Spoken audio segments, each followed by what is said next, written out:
Bem-vindos a um programa especial da EducaWeek, feito em parceria com a Mileto, uma startup que conecta as empresas ao estagiário do futuro, o estudante de ensino médio técnico.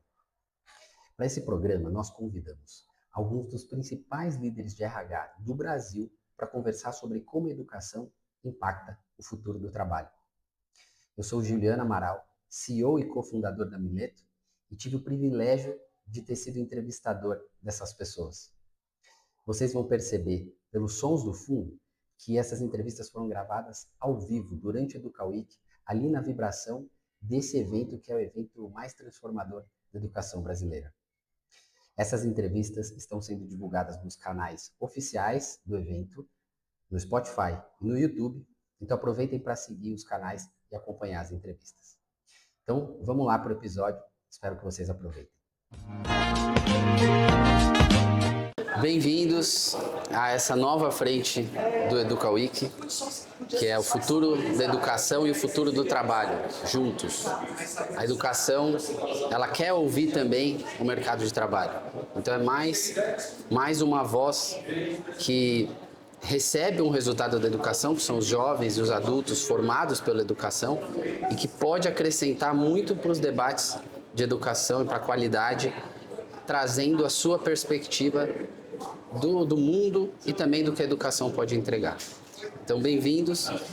Estamos aqui no EducaWeek, é um programa de entrevistas muito especial, porque a gente está aqui ao vivo no evento, então vibrando junto com o evento, que é um evento mais transformador para a educação brasileira, porque reúne grandes líderes do setor privado, do setor público, de todos os tipos de contribuição para a educação, em vários painéis discutindo os temas mais relevantes para a educação brasileira.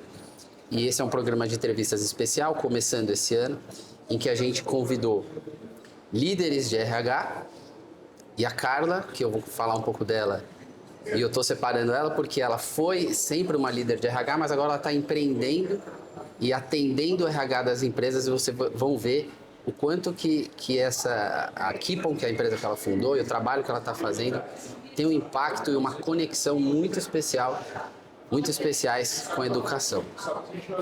Então nós vamos começar aqui. A Carla é uma pessoa que eu tive o grato prazer de conhecer aí no mercado, e a gente está cultivando uma amizade super legal, trocando muito para a gente contribuir aí para os jovens, para as empresas evoluírem muito bem. E ela fez carreira em RH, em diversas empresas, ela vai poder contar um pouco, e agora está empreendendo com a Keepon. Eu vou deixar ela falar, prometo, mas eu quero só falar da minha parte, como eu acho especial a contribuição dela aqui, porque ela traz um aporte tecnológico, especialmente de inteligência artificial, para que as empresas consigam integrar nos seus processos as habilidades, para que todos os seus processos de RH consigam interpretar e usar devidamente, de fato, as habilidades dos seus talentos nas empresas. E a habilidade tem a conexão direta com a educação, porque a gente vem de um passado, talvez pela tecnologia que não existia e diversos outros fatores, em que se vivia muito do diploma, que ele é o que certificava de uma forma padrão todo mundo, e de uma forma muito ampla, sem o detalhamento da habilidade. E hoje a tecnologia e outros fatores estão permitindo que a gente consiga entender habilidades de fato, e isso abre um novo mundo que eu acho que a Keepon tá liderando aí no Brasil e quem sabe no mundo. Então, por favor, Carlos. Muito obrigada por estar aqui, estou muito animada para falar de educação, de habilidades aqui com vocês. Bacana. Então, pra gente começar, cara, conta um pouquinho da Keepon. Falo. Keepon é uma plataforma de gestão de pessoas, então que utiliza muita tecnologia para fazer gestão de pessoas, só que diferente das outras plataformas que se apoiam em função, em cargo, a gente se apoia em habilidades. Então a gente tem mais interesse em entender quais são as ferramentas, as skills que as pessoas têm para colocar em prática no seu dia a dia de trabalho e aí alocá-los em suas funções. Então a gente faz um caminho inverso do que tradicionalmente é feito. Legal. E você pode ou dar algum exemplo, ou contar alguns números, só para as pessoas tangibilizarem um pouquinho? Sim, Keepon existe há um ano, um pouco mais de um ano, então somos super jovens. E somos super jovens porque a tecnologia que possibilita que a Keepon exista é muito jovem, né? Pelo menos na democratização da inteligência artificial, que é a base tecnológica da Keepon, faz pouco tempo. Então, a Keepon hoje é uma empresa baseada aqui em São Paulo, com 10 funcionários, mas muitos clientes, apesar de ainda a gente quase não lançou a plataforma oficialmente, mas muitos clientes muito grandes aqui do Brasil, basicamente, alguns fora do Brasil, mas muito poucos. É um pouco o mercado que a gente tem trabalhado agora. Empresas enterprise, empresas médio, grande porte, assim, é o nosso nicho. Legal. Bom, então antes da gente entrar de fato na sua perspectiva sobre educação e sobre o mercado, conta um pouquinho da sua história. Como a gente está aqui no evento de educação, então conta um pouco da sua trajetória de educação, de carreira, até chegar onde você está hoje. Conto. Eu fiquei muito feliz com esse convite, porque educação é uma parte muito importante de quem eu sou. Eu fui uma professora, eu me formei para ser professora, então eu tenho uma conexão muito importante com a função, com essa carreira. Mas acho que, voltando muito, eu sou uma criança da periferia de São Paulo, então eu fiz escola pública no extremo sul de São Paulo a vida inteira. Passei por muitas escolas. Uma vez eu fiz a conta, acho que eu passei por 8 escolas, assim, ao longo da vida. Pulei muito mesmo. Todas as escolas públicas lá da Zona Sul. E tinha sempre uma vontade de estudar. Eu sempre fui bem nerdona, assim, eu gostava de estudar. Eu lembro a primeira vez que eu ganhei um livro, a mágica que foi ganhar um livro. Na primeira série, teve um concurso de leitura na escola, para ver, acho que um pouco o nível de quem já estava entrando alfabetizado. E eu ganhei um livro, e aquilo abriu uma porteira na minha vida. E sendo, né, uma família muito pobre, uma família que não lia, não tinha o hábito de ler, eu lembro que eu cheguei para minha mãe e falei, eu quero mais livro. Ela falou, não sei nem onde comprar. Tinha uma coisa assim de estar muito distante da gente. Isso criou uma obsessão em mim. Eu fiquei assim, quando eu crescer eu vou ter livros, eu vou ler livros. E, enfim, depois eu descobri as bibliotecas das escolas que eu estudei e fui uma assídua participante ali, visitante das bibliotecas. Em algum momento, ali no final do ensino médio, eu descobri que era possível ter uma educação de qualidade no Brasil pública. Porque isso era uma questão. Eu queria muito fazer faculdade, apesar de também na minha família quase ninguém ter feito faculdade. Na minha casa eu fui a primeira. E eu não poderia pagar por uma faculdade. Então eu sabia que existia uma limitação de acesso no meu caso. E aí eu descobri a USP. Descobri que existia também um cursinho popular. Eu fiz 3 meses de cursinho e aí eu passei na USP. Então eu fui do ensino público para o ensino público, mas muito distinto, né? Para mim, quando eu saí do ensino médio e 3 meses depois eu estava na USP, foi uma mudança drástica do que é a educação, e muito feliz assim ter descoberto a educação de ponta, né, com, enfim, todo o acesso que a USP dá pra gente foi muito importante para mim, e fui fazer letras. Então em algum momento eu entendi que viraria professora e foi de fato o que aconteceu. Muito especial, não, muito legal. Olha que coincidência, eu quase te interrompi na hora, porque eu também estudei em 8 escolas. É mesmo? Eu já tinha encontrado pessoas que mudaram muito de escola, mas não que era o mesmo número. Pois é, a adaptação que é necessária. No meu caso foi só uma que foi pública, mas era sempre meus pais fazendo um grande esforço para encontrar a melhor escola possível e que dava para pagar também. Então, sim. Acho que a gente compactua aí desse vivência sempre em torno da educação, que a educação pode ajudar o jovem a alavancar a vida. E nossos pais nos ajudando também a buscar isso, muito legal. Eu tenho isso com muita clareza, assim. Eu lembro que quando eu entrei na USP, eu pensei, essa aqui é a minha oportunidade de mudar de vida. E foi o que aconteceu. Não só por causa da USP, obviamente, mas a USP foi minha porta de entrada para muita oportunidade, muito acesso, e isso escoou para minha família. Então, enfim, a educação pode ser muito transformadora e eu vivi isso pessoalmente. Sensacional. Legal, então vamos evoluir o nosso papo agora para já o tema. Aí eu vou fazendo perguntas você pode também resgatar de outras empresas que você trabalhou. Até aproveita e introduz isso um pouquinho. Tá bom. Que você também já trabalhou no RH de fato. Agora você está empreendendo como quem atende o RH das empresas, mas você já esteve nessa outra posição. Então, o que você vê, também pode falar um pouco dos seus clientes, mas uma visão geral, que as empresas buscam nos jovens talentos? O que elas buscam e permeia um pouco esse ponto, por favor. Acho que também usando a minha trajetória como fio condutor, eu lembro que eu dei aula de português em escolas públicas por 3 anos, antes de migrar para o mundo corporativo.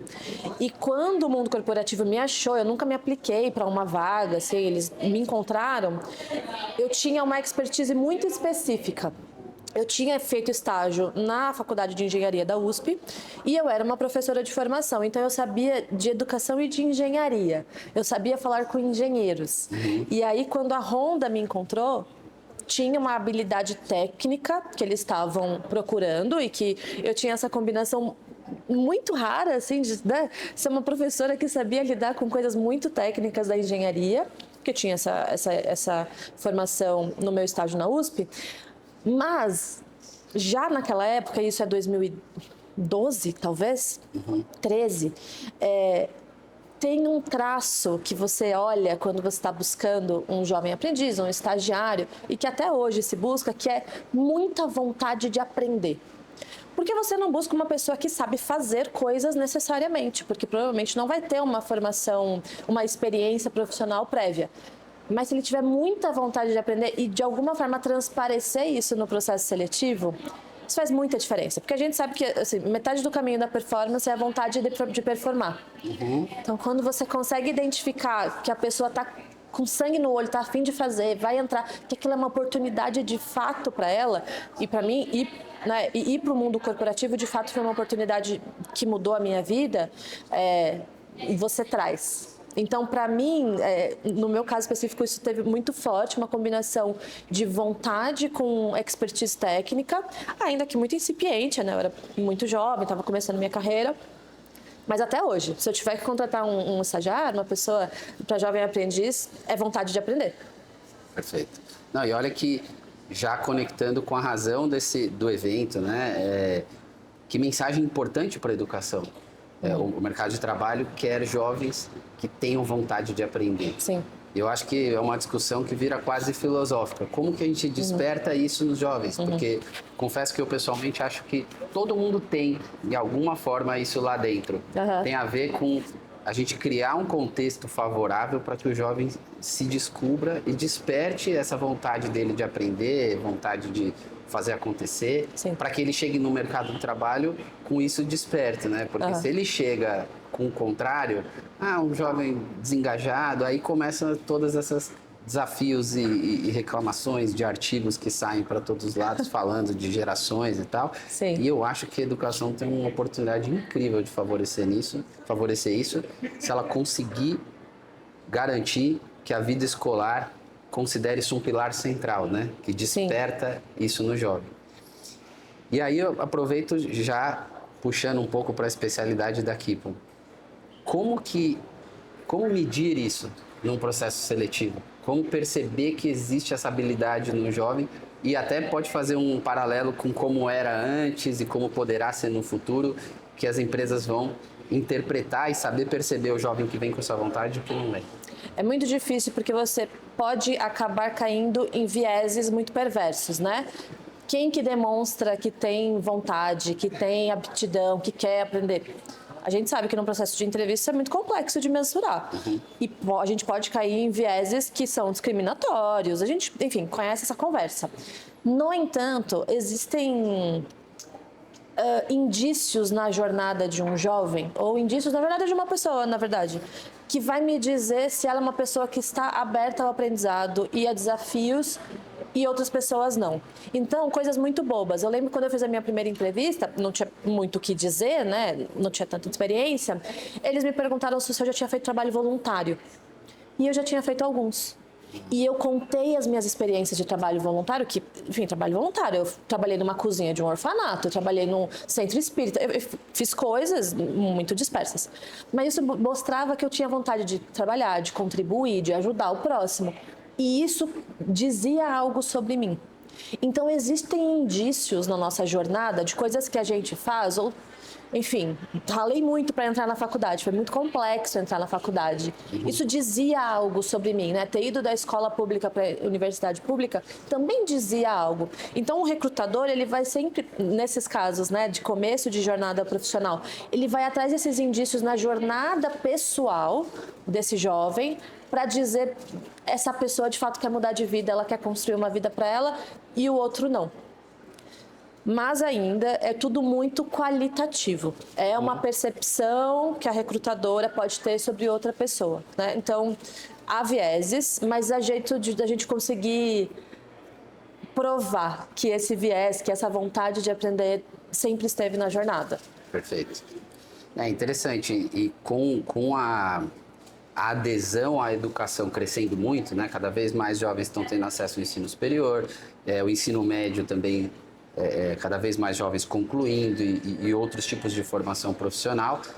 De fato, as empresas vão buscar algo a mais, né? Porque vai estar cada vez mais comum o jovem com o diploma. E o que mais, né? E o diploma em si já vai deixando de representar esses aspectos mais de atitude, e a gente encontra eles em outros projetos da vida. Então, como é importante que a escola, eu vejo, consiga proporcionar para o jovem mais experiências do que só garantir que ele vá cumprir esse ciclo formativo, né? E essa conversa é muito difícil, porque obviamente que a gente não quer estimular que a vida profissional seja antecipada, né? Não é sobre isso, sobre trabalhar desde muito novo para ter alguma coisa para dizer na frente. Não é exatamente sobre isso. Mas quando a gente tem 14, 15 anos, se você tem uma condição em que você pode não trabalhar, e a gente está falando de uma distinção de classe também muito importante, mas se essa é a sua condição, o que você faz com o seu tempo livre? Né? Com o que você está ocupando a sua cabeça, a quem você está ajudando, como você está, enfim, construindo o que você vai ser no futuro. Esse tipo de coisa conta. É isso aí. Acho que é isso. É sobre realizar coisas, Sobre né? realizar coisas. E aí os formatos pode ser num campo profissional, pode ser em outros campos. Sim. Bacana. Vou trazendo aqui mais uma pergunta para enriquecer o papo, que já está muito bom. O que você, especialmente por você estar trabalhando com inteligência artificial de forma central no seu negócio, e não dá para negar que é o fator que mais está mexendo com o mercado de trabalho agora, Sim. direto ou indiretamente. Então, o que você acha que isso está mudando e vai mudar em termos de habilidades que devem ser desenvolvidas em profissionais? Essa resposta é um pouco tiro no escuro. Quem sabe, quem diz que sabe o que vai acontecer nos próximos 5 anos está mentindo ou está mal informado. A gente não sabe, de fato, o que é que a inteligência artificial vai mudar no mercado de trabalho. A gente já sente algumas coisas. Então, a gente já sente que algumas funções mais operacionais, mais de base, mais repetitivas vão ser automatizadas, e isso, em tese, é muito bom. Né? O ser humano não deveria estar fazendo trabalho repetitivo, a gente deveria estar fazendo outras funções que energizam nosso intelecto, nossa criatividade, enfim, outras habilidades. E a gente sabe que algumas funções vão aparecer, então essa é a graça também. A gente sabe que tem muitas atividades profissionais que a gente não faz a menor ideia hoje que nos próximos 5 anos vão aparecer. Então, tem uma questão aqui, uma habilidade, algumas habilidades muito caras e muito estratégicas para quem quiser se posicionar no mercado de trabalho e que também são qualitativas, e aí é complexo falar sobre isso, mas que você vai ter que se adaptar muito rápido ao mercado de trabalho, à mudança do mercado de trabalho, e isso dentro da mesma função. Não estou dizendo que você vai ter que pular de empresa em empresa, de cargo em cargo. Dentro da sua função, quem está trabalhando hoje vai ter que olhar para a própria função e falar: como é que eu estou sendo impactado? Como é que eu posso trazer mais eficiência, mais efetividade, mais produtividade para o que eu faço hoje e migrar o meu trabalho para um trabalho mais intelectualizado? E isso é parte da conversa. No entanto, eu não gosto de ficar um pouco no argumento de que agora são as soft skills. Eu acho que isso é um pouco uma falácia, porque tem muita hard skill que é absolutamente necessária. A gente vai, então, automatizar tudo, né? Os processos repetitivos, os processos que a gente toca no dia a dia. Quem é que vai automatizar? Em qual método? Quem que vai cuidar disso? A ética da aplicação da inteligência artificial está sendo discutida agora amplamente. Quem que sabe falar sobre isso? Quem que sabe falar de segurança na tecnologia quando a gente está falando de inteligência artificial? Para citar algumas skills técnicas. Então, tem esses dois caminhos, essa combinação das skills que são especificamente usadas para aplicar a inteligência artificial, que a gente vai precisar desenvolver, e rápido, muito rápido, e essas soft skills, que é como é que eu aguento o baque da mudança que está vindo por conta da inteligência artificial. Tem uma combinação. Nunca é uma resposta simples quando a gente está falando de trabalho e essas grandes mudanças. Perfeito. Eu te ouvindo, me dá uma sensação geral que as pessoas precisam estar abertas e interessadas no novo, porque a gente vai ver o novo, novos, o tempo todo, assim, a partir de agora, e com essa postura de aprendiz, né, de estar sempre aprendendo, mas interessado em resolver problemas, em necessidades que o coletivo tem. Exato. E se a pessoa tiver com essa orientação e com essa abertura, interessado, indo atrás, o que surgir, que eu concordo com você, quem sabe, ninguém sabe, a gente tem que estar pronto para o que pode surgir e não tentar adivinhar o que vai surgir, tentar antecipar, porque não dá. E tem uma cola, né? Então, a vontade e a mão na massa, você realizar, que a gente estava falando ali, que a gente olha num jovem aprendiz, né? Alguém que está começando, tá todo mundo passando por isso agora. Vai todo mundo ser avaliado de alguma forma por esses dois pilares de performance. Perfeito. E agora eu queria te perguntar sobre caminhos de carreira, principalmente lá no começo.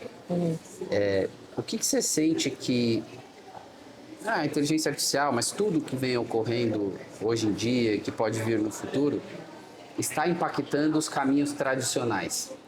Essa pergunta, eu acho ela bem importante, por quê? Porque educação, muitas pessoas às vezes criticam como que a educação está demorando mais para mudar, porque fala que a escola é do século XIX, faz aqueles paralelos. Eu acho que tem uma parte aí que é pela seriedade, pelo impacto social que a escola tem, ela tem que ser cautelosa ao mudar. Eu acho que ela precisa entender e está sempre aberta para também mudar, mas ela precisa ser cautelosa. Então, não pode assumir grandes riscos porque a gente está falando da vida de muitas pessoas. Então o tradicional tinha uma razão de ser. E agora as coisas estão mudando e eu acho que as escolas estão procurando assim, o que a gente precisa entregar como educação para novos caminhos de carreira que estão se apresentando. Eu tenho muita cautela em entrar nessa conversa, porque eu constantemente sou questionada sobre isso. A educação formal, de base, deveria virar no modelo Skill First? Sempre ouço isso. E não deveria, pelo menos não agora. Eu concordo com você que, para além da cautela que a educação básica deveria ter, tem uma outra questão, que é uma questão de objetivo.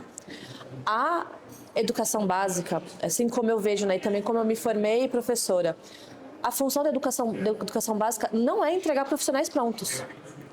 A educação básica tem que dar conta de cidadãos bons, entregar pessoas para a sociedade. Então, a gente tem outros objetivos. Falei a gente, já me coloquei como professora de novo. Você vê que a coisa toma a gente. Eu preciso formar pessoas que, primeiro, tenham as habilidades básicas de língua, de matemática, de ciência, de história, enfim, que conheça esses conteúdos, mas também pessoas que saibam se portar no mundo, que saibam contribuir para o mundo. Eu fico muito maluca quando falam coisas como tem que ensinar a fazer o imposto de renda na escola. Esse tipo de coisa a gente não aprende. Ou educação financeira. Não tem que aprender isso na escola. Isso é funcional. Isso é uma coisa que, assim, o que não for automatizado agora, em um tutorial no YouTube você aprende. A gente deveria. Essas coisas são muito fáceis. O que não é fácil, o que leva tempo, o que demanda profundidade, é formar um bom cidadão. E isso é função da escola. E isso não é um modelo skill first. O que me parece, né, dentro das metodologias que já estudei de educação também, é que a gente tem um ensino ainda muito passivo.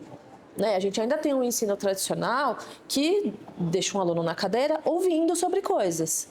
A gente falou muito de colocar a mão na massa. Eu gosto mais de uma educação orientada a projetos, por exemplo, onde você aprende, onde você faz distinções no seu conhecimento a partir de projetos, a partir de colocar a mão na massa e realizar coisas para o mundo.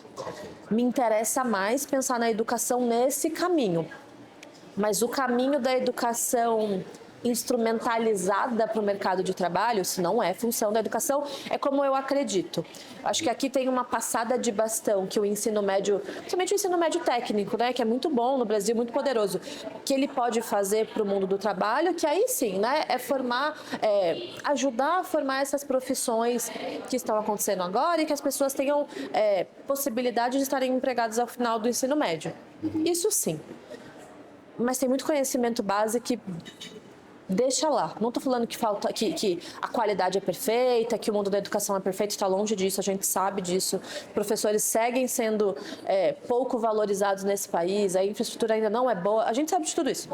Mas não é para a educação responder aos anseios, às necessidades do mercado de trabalho. Isso aí o empresariado consegue dar conta. Perfeito. Muito legal. É isso. E tem diferentes segmentos dentro da educação. Eu acho que é o que você falou. Eles têm que estar muito bem definidos quanto a seus objetivos. E todo o resto seja construído sempre orquestrado pelo seu maestro objetivo. Também acredito muito nisso. Bom, estamos caminhando para o final, para as últimas perguntas. E aí eu quero entrar um pouco no âmbito pessoal, porque eu acho que o pessoal ouviu contribuições muito interessantes suas e acho que vai ser legal você contar um pouco do pessoal. Primeiro, ainda também dentro de um pouco do mercado, mas que perfil de jovem talento, quando chega no mercado, surpreende especialmente você? Assim, para você, quando você vê aquilo, e se você puder até contar alguma história de alguém que você lembra e fala, nossa, aquele talento lá, achei impressionante. A gente falou um pouco assim de curiosidade, vontade de aprender, acho que esses são traços mais amplos que me interessam e eu busco ativamente, mas é uma coisa muito específica, boba, assim, que é quando eu vejo que o jovem está pesquisando, tem interesses pessoais que ele pesquisa. Sabe quando a pessoa gosta de uma coisa muito específica e ela fica meio nerd naquilo? Eu me interesso, porque eu me interesso por pessoas que gostam de aprofundar o conhecimento. Eu busco pessoas que conseguem dar um deep dive, conseguem se concentrar numa coisa só por um tempo. E eu acho que uma pessoa que está em começo de carreira, ter essa disciplina me mostra muitas coisas. Então, quando eu vejo que uma pessoa que pode não ter nada a ver com o trabalho, pode ser uma pessoa que gosta muito de quadrinhos, e aí sabe muito sobre isso, e tem paixão por falar sobre isso, esses são traços que eu começo a buscar. E também quando tem muita proatividade, assim, gente que mete a mão, que não tem medo, gente que não tem medo de hierarquia, fala com todo mundo, movimenta tudo. A gente teve um caso no Nubank, de contratar uma jovem aprendiz, que hoje é uma especialista, pouquíssimos anos depois, é uma especialista no iFood. Sara, maravilhosa. A gente falava, daqui 10 anos é CEO do Nubank, com certeza. Porque Sara tinha uma coisa que ela não sabia das coisas, mas ela perguntava tudo para todo mundo e ela se metia em tudo. Não era uma pessoa que esperava, era uma pessoa que ouvia uma coisa que interessava, oferecia muita ajuda. Eu acho que a pessoa que está começando no mercado de trabalho, isso é uma coisa muito fácil de fazer, que é muito bem vista, que é, posso te ajudar com alguma coisa? Posso colaborar aqui? Se enfiar um pouco de não foi chamado. Eu gosto de perceber esses traços quando eu vou contratar. E aí Sarinha sempre me vem à cabeça, assim, como uma pessoa que tinha essa curiosidade e um pouco essa empáfia, sabe? De botar a cara e fazer a coisa acontecer. Eu busco um pouco esse perfil Sara quando eu vou atrás de jovens aprendizes. Muito legal. Só fazendo um paralelo, que isso me lembrou eu estou estudando sobre um tema de engajamento adolescente. Como engajar o adolescente.